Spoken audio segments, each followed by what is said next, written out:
আপনারা দেখছেন the free hit segment. সরাসরি আপনাদের কমেন্টে চলে যেতে চাইবো দেশের ক্রিকেট বা আন্তর্জাতিক ক্রিকেট নিয়ে আপনারা কি ভাবছেন। প্রথম কমেন্টে যদি যাই,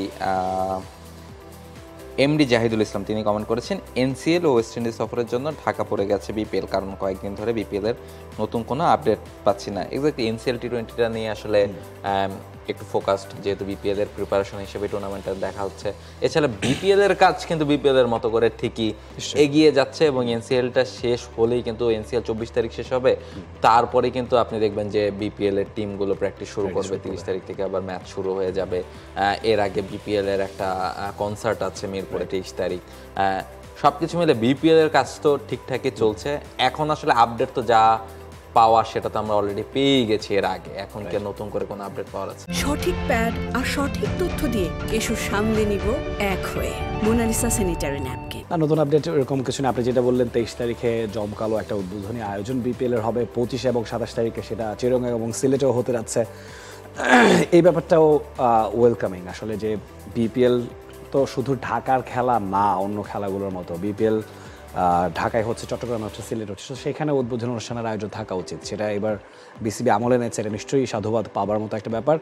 এবং আপাতত এটাই ফোকাস, যে উদ্বোধনী অনুষ্ঠানের আয়োজনটা নিয়ে আমার মনে হয় বিসিবি প্রিপারেশন নিচ্ছে। দলগুলোর আলাদা করে প্রিপারেশন নেবার কিছু নেই, তাদের প্লেয়ারগুলো এনসিএলে খেলছে সেদিকেই নজর আছে। এবং যারা ফরেন প্লেয়ার্স, তাদের বেশ কিছু ফ্র্যাঞ্চাইজি ক্রিকেট লিগও চলছিল।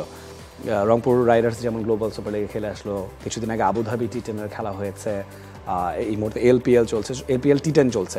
তো সবখানেই প্লেয়াররা খেলছে, সেদিকে আমার মনে হয় দলের সাথে সংশ্লিষ্ট যারা তারা তাকিয়ে আছেন, কে কেমন পারফর্ম করছেন সেটার অ্যাসেসমেন্টের সময় এখন আসলে এত ঢাকঢোল পিটিয়ে কিছু বলার সময় নয় মনে হয়। এক্স্যাক্টলি। পরের কমেন্ট জি রাব্বি, তিনি বলছেন, এত বছর পর কেন সাকিবের বোলিং এরকম হলো না, আগে থেকে এরকম ছিল কিন্তু চোখে পড়েনি কারো? এটা কি আদৌ সম্ভব যে চোখে পড়বে না? বাংলাদেশ একটা ক্রিকেট খেলায় কয়টা ক্যামেরা থাকে? 30টার উপরে ক্যামেরা থাকে। তো সেক্ষেত্রে নিশ্চয়ই নজরে পড়ার কথা আইসিসি। ধরুন এটা শুধু যদি বাংলাদেশের কোনো একটা নর্মাল লিগের খেলা হতো তাহলে আপনি কথাটা বলতে পারতেন। আন্তর্জাতিক ক্রিকেট সে খেলে, আইপিএল খেলে, বিগ ব্যাশ খেলে, সিপিএল খেলছে, দুনিয়ার এমন কোনো টুর্নামেন্ট নাই সাকিব বাদ দিয়েছেন, সবখানে তিনি খেলেন। তো সেখানে কেউ না কেউ নিশ্চয়ই এটা নজরে পড়তো। ম্যাচ রেফারিরা তো কেউ আসলে সাকিবের ঘনিষ্ঠ কেউ নন, তো নিশ্চয়ই এটা ইসিবির নজরে এসেছে। এবং যেটা রাহুল বলছিলেন মূল শোতে, যে 63 ওভার বল করা একটা ম্যাচে, সেখানে একটা দুটো ওভারে হয়তো বা এরকম হয়েছে, বা ক্লিয়ারলি আসলে ইসিবির সংশ্লিষ্ট কেউ বলেও নি কত ডিগ্রি হাত লেগেছে বা কোন সময়টাতে তার এই সন্দেহের ব্যাপার হয়েছে। কোনো নো বল তিনি দেননি, কোনো ফিল্ডিংয়ে কোনো অ্যাব্রাপ্ট মিসিং তিনি করেননি, শুধুমাত্র তার এক বোলিং অ্যাকশনটাই কোনো একটা বলে হয়তো বা কোনো জায়গায় 15 ডিগ্রির বেশি বেঁকেছে। তো সেটার ক্লিয়ার ইন্ডিকেশন নিশ্চয়ই সামনে আসবে এবং সাকিব আল হাসান এই ব্যাপারটা রিসেসমেন্টেও তিনি যাবেন, তারপরেই জানা যাবে আসলে এটার ফয়সালা কি হয়। পরের কমেন্ট আকাশ খান কমেন্ট করেছেন, তামিম ইকবালের ফেরার সম্ভাবনা কতটুকু? তামিম ইকবাল তো আসলে ফিরেছেন, এনসিএল টি20 খেলছেন এবং দারুণ একটা ইনিংস তার ব্যাট থেকে আমরা দেখেছি। ঝড় ইনিংস তামিমের কাছ থেকে যে ধরনের ব্যাটিং দেখতে চাই সেরকম ব্যাটিংয়ে তিনি করেছেন সেকেন্ড ম্যাচটাতে। আর ইন্টারন্যাশনাল ক্রিকেটের কথা যদি ওনার বোঝাতে চান, এর আগে তো বিপিএলও আছে, বিপিএল খেলবেন তামিম। আর তার ইন্টারন্যাশনাল ক্রিকেট খেলাটা তো আসলে তিনি নিজেও টি স্পোর্টসে একটা ইন্টারভিউতে বলেছেন যে অনেক কিছুর উপর ডিপেন্ড করে, বিসিবির সাথে তার নানা ব্যাপার নিয়ে আলোচনা আছে। তিনি ফিরে 2-1 ম্যাচ খেলবেন আবার চলে যাবেন, এরকমটা তিনি চান না। হয় একটা লং প্রসেসে তিনি খেলতে চান, না হলে আর হয়তো বা খেলতে চান না সেরকম।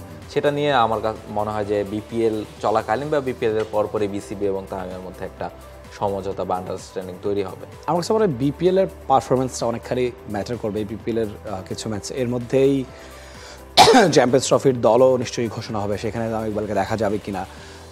তামিম ইকবাল, সাকিব আল হাসান, মুশফিকুর রহিম, মাহমুদুল্লাহ রিয়াদ, সিনিয়র 4 ক্যাম্পেইনার যারা আছেন, হয়তোবা এটাই তাদের শেষ কি বলবো আইসিসির বিগ ইভেন্ট হতে পারে। 4জনই থাকবেন এটা আমরা আগে বলতে পারছি না, টিমের সিদ্ধান্ত। আমি হোপফুল তামিম ইকবাল বাংলাদেশ জাতীয় দলে নিশ্চয়ই আবার ফিরবেন। জাকারিয়া আহমেদ, তিনি বলছেন, বাংলাদেশ কি 2027 বিশ্বকাপ সরাসরি খেলতে পারবে? আর এনসিএল কোনো ম্যাচ 15 ওভার 18 ওভার এরকম হওয়ার কারণ কি?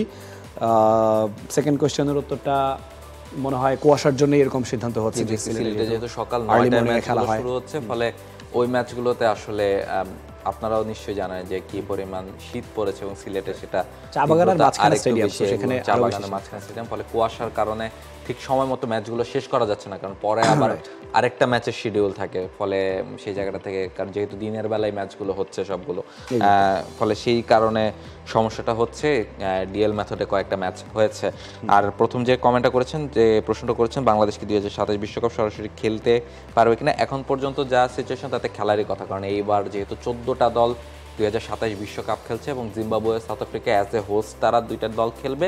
এরপর সেরা 8টা র্যাঙ্কিংয়ের দল তারা হচ্ছে সরাসরি কোয়ালিফায়ার করবে, মানে প্রথম 10টা দল জিম্বাবুয়ে এবং সাউথ আফ্রিকা সহ আর র্যাঙ্কিংয়ের টপ 8টা দল, মোট 10টা দল সরাসরি খেলবে। এছাড়া বাকি 4টা দল আসলে কোয়ালিফায়ার খেলে ফেলবে। পরে বাংলাদেশ ওয়ানডে ক্রিকেটের র্যাঙ্কিংয়ে সেরা 8টা দলের মধ্যে, মানে সাউথ আফ্রিকা জিম্বাবুয়েকে বাদ দিলে তো 10টা দল হয়, ফলে সেরা 10টা দলের মধ্যে থাকবে, এটা ধরে নেওয়াই যায়। নিঃসন্দেহে জাকারিয়া যেই টেনশনটা করছেন, টেনশন করার দরকার নেই। ওয়ানডেতে বাংলাদেশ সবসময় ভালো দল, আসলে বায়োলেটারাল সিরিজ বলুন বা আইসিসির ইভেন্টেও বাংলাদেশকে ভালো করতে দেখেছি আমরা। হয়তোবা এখনও কোনো বৈশ্বিক শিরোপা আমরা পাইনি, এশিয়া কাপ কিংবা বিশ্বকাপ বলুন, সেটা আমাদের অধরা রয়ে গেছে। সেটা আসলে অনেকটাই ভাগ্যের কারণে। বেশ কয়েকবার আমরা অনেক কাছাকাছি গিয়েছি এশিয়া কাপের শিরোপার বা চ্যাম্পিয়ন্স ট্রফির কথা বলছিলাম, আগের আসরে তো আমরা সেমিফাইনালেও খেলেছি। বিশ্বকাপটা হয়তো বা অনেক জটিল অঙ্ক, সেটা কবে মিটবে সেটা সময়ই বলে দেবে। দর্শক দেখছিলেন দ্য ক্রিকেট শো, আজকের মতো এই পর্যন্তই। সপ্তাহে 4 দিন শুক্র শনি সোম বুধ আমরা হাজির হয়ে যাই ক্রিকেটের নানা গল্প নানা ঘটনায়। সবসময় টি স্পোর্টসের সঙ্গে থাকবেন এই প্রত্যাশা রেখে শেষ করছি আজকের মতো।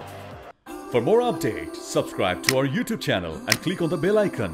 Follow us on Facebook and Instagram. Download T Sports app to enjoy exciting games and highlights. Visit tsports.com.